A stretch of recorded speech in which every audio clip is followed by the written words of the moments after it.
What's going on? My name is Maverick Sabre, and today we are in Royal Albert Hall in the archives, and I'm going to show you some of my favourite pieces from the archives. Right, so this was the first time that I was at Royal Albert Hall. I came out at anything at Royal Albert Hall. Teenage Cancer Trust. Let me see this, yeah. Immediately I go down to now age 20. I'm 34, so that's 14 years ago, yeah? I think I still look the same though. Yeah, this was like The Feeling, Miles Kane, Jessie J, Tiny. Yeah, there's a couple of memories that I have from this era. One that felt like there was a lot of us coming up at the same time, and it just felt like a real special moment from a broad spectrum of music that was coming out. At that moment, it felt like there was a generation of us that was kind of coming up together in our own spaces, but all kind of doing the same shows or crossing paths in the same way. Yeah, if it was 2020, not 2020, if I was age 20, then yeah, 14 years ago. This was before I put out any albums. This was, let me see, Hoping for a Better Life in Ireland, sunny southeast Wakeford. Fucking Roger Daltrey, Beady Eye. I'm a big Oasis fan. I'm a big Liam Gallagher fan. This is a Beady Eye situation. That is definitely a throwback. And Pretty Green. Yeah, I think I definitely remember the first time that I came out of Royal Albert Hall. I definitely remember the sound check. I was shitting it. I can swear on this. It's great. Because I've got a filthy mouth. And I remember the sound check, and I remember my manager at the time, I was like, yeah, make sure, I sound as good as possible. I remember doing something off mic in the hall to hear the echoes of the hall. And then if I can remember, well, not that I can remember at all anything specifically after a lot of that era's gigs, but I remember getting fairly lively after and enjoying the fact that I was in Royal Albert Hall for the first time. Probably consuming more alcohol than, my body weight, but we were enjoying ourselves. Even look at this. Look how young he looks there, huh? There you go. 14 years ago, big up Teenage Cancer Trust, yeah, creating memories for a good reason and for a good cause as well, and they had 20-year-old me on stage, rambling on. Hey, so next up we've got from 2013, urban classic Prom. Yeah, 2013, right, let's have a little look. For a start, Jules Buckley, who we've met since, that's a funky looking 2013 haircut for a start, but we won't go back into the memories of another man's haircut because my head shape's been fairly wonky over the years as well, so we're just trying to hold on for dear life, you know what I mean? Yeah, I remember this being, I think this was the first time I'd played with an orchestra? Funny enough, what this actually brings me back to is a completely different memory. When I was a kid, I was, I won't say harassed into a musical, but I was one of the only kids in the school who could sing, boys, and I ended up playing Oliver Twist in a local performance of it for a week or whatever, and that was the first time and only time up until I think this that I ever played with like an orchestra in a form, but obviously not as big as this back in my hometown, but bringing back shuddering memories of who am I this wonderful morning. But again, this was 2013, so this would have been a year after my debut album would have come out. Things were probably pretty manic. To go on a personal one, I remember being pretty manic at the time. There was a lot going on, and there was a lot of shows. You get kind of performative almost when you get so busy at that point, and sometimes all these memories end up rolling into one. But again, on this, I just always, when I look back at lineups like this, I feel like very honoured to be part of an era that had so many greats, even like the Jacob Banks and the Red 32s of the world that were greats in their own right and have gone on to do and have such a legacy beyond that. And yeah, coming on. Normally now, if I were to come on for 3 tunes in between, and there's intervals, I probably would have been bursting for a little party in between. So to know I came on and off, I can imagine, because I still get mad anxious. So back then, my anxiety definitely would have been probably a lot stronger than it is now. And even just people on the lineup like Sarah Jane Crawford, she was the first DJ to ever play me on Radio 1. And she was one of the presenters. Jules Buckley, great conductor. Charlie Slott, who I've known for years, and gone on to do great things. I see Trevor Nelson. Trevor was the first live lounge that I think I did with a full band. I ended up doing a version of Sam Cooke's "A Change Is Gonna Come" on his show that I ended up putting on my debut album.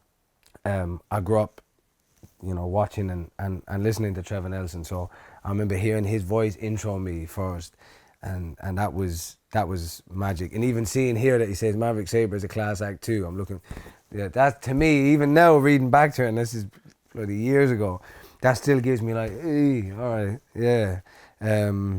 yeah, memories. And it's funny how much the world always folds back in on itself. I guess that's why venues like this are important, and nights like this. Even though I don't know what urban means, but that's a contentious word if that's the right turn of phrase. But the fact that we were all there doing our tunes with an orchestra, and it's a full lineup of that from start to finish, and we end off with something like Bob Marley and the Wailers, One Love, and everybody that's involved. It's like we all created memories together. And yeah, special times.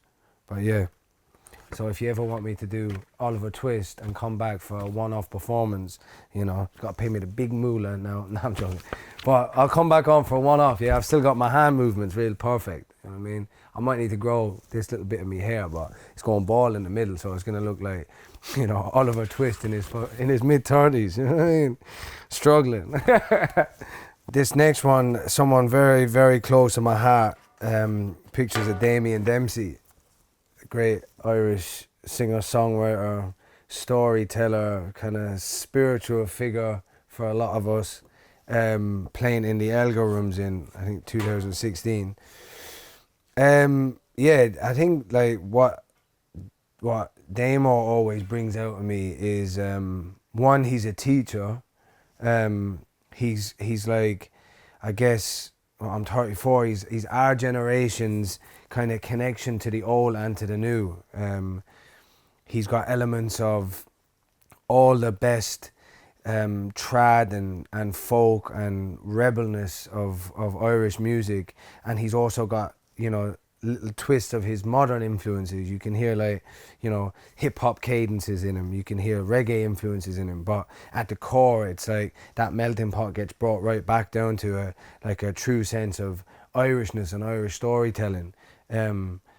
He's a teacher for me because he was, one or two acts that I've ever seen that I've gone to their shows and it feels like a church experience. It feels like, they always say, oh, it's the Church of Damo. He does these, he plays all year round, but he does these run of shows in Dublin at Christmas in Vicar Street, sells them out. It's like 8 or 9 shows in a row. And it really is a spiritual experience. I would argue that even if you don't know his music, you should experience this, because it's not just a spiritual experience for being there. It's like, it's almost like he brings you back through like a lesson of Irish storytelling. I grew up, and my dad always played in pubs, and there was always live. My uncle plays music, and they're friends with 2 brothers as well. They were all in a band together, and they play music. So music was in and around my household, and I grew up kind of in pubs at points, listening to live music. So that element of storytelling, I think, is very much at our core. I think for anyone who's from Ireland or got a connection to Ireland, that everyone's got one song and everyone's got one story, no matter how late in the fucking night it is. But there's something that I think you can't get away from in Irishness, which is that sentiment of history, I would argue resistance and rebelliousness, but that coming through, you know, somber and uplifting stories of that and tales. And then deeper than that, I feel like there's a real spiritualness amongst Irish music that you feel, whether it's in the rhythm and you're not listening to what's being said, or if you're only tuning into what's being said and the way it's being said. And I think Damo's our generation of that. You know, I think what he always sparks in me is where I'm glad that it's gone to, where you've got like Kneecap, for example, bringing back the Irish language into a new generation and making it cool again, and you know, making it international, and making me want to go back and go, I don't know that much Irish, even though it was compulsory in schools. To a lot of us, it wasn't taught that well. It was taught like as a language of kind of no use, unless it was a really Irish, passionate Irish language teacher. But mostly a lot of my generation came away with not a great understanding of Irish, and I always appreciated people of my age or their parents who were, you know, fluent, and you could hear little bits, but I never really took that much on, only little bits and pieces. And you know, you've got Kneecap kind of championing that in their own way, for a new generation, for non-Irish speakers, for people at home who don't speak Irish but want to learn.